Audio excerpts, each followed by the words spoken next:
100 watts bulb ఉంది. ఇంతకు ముందు 0 వాట్ బల్బ్స్ ఉండే, ఇప్పుడు అన్ని కొనుక్కోక్కర్లా. 100 వాట్స్ బల్బ్ కొనుక్కొని దాన్ని ఏం చేయొచ్చు, 0 వాట్ గా పెట్టుకోవచ్చు, 40 వాట్స్ గా పెట్టుకోవచ్చు. ఫుల్ పెడితే 100 వాట్స్ వస్తుంది. విశ్వాసం అనేది నీకు 0 వాట్ విశ్వాసమే ఉందేమో, దానికి ఇంకొక 4 తీసుకొచ్చి కలపాల్సిన అవసరం లేదు. దాన్నే ఆ 0 వాట్స్, ఆ కొద్ది విశ్వాసం, ఆ అల్ప విశ్వాసాన్ని నువ్వేం చేయొచ్చు, వృద్ధి పొందేటట్టుగా చేయొచ్చు. ఎలా వృద్ధి పొందుద్ది?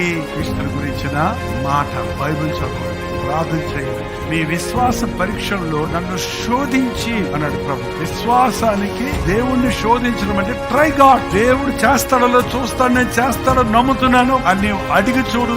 ఏ విషయమైనా సరేనండి, అది మీ శరీర అనారోగ్యాలు గాని, మీ కుటుంబ సమస్యల విషయం గాని, మారని మీ ఇంట్లో ఉన్న వ్యక్తుల విషయం గాని, పరిస్థితుల విషయం గాని, జాబ్ విషయం గాని, ఇంటర్వ్యూ విషయం గాని, గర్భఫలాల విషయం గాని, ఏదైనా సరే విశ్వాసం వలన అసాధ్యమైంది ఏది లేదు.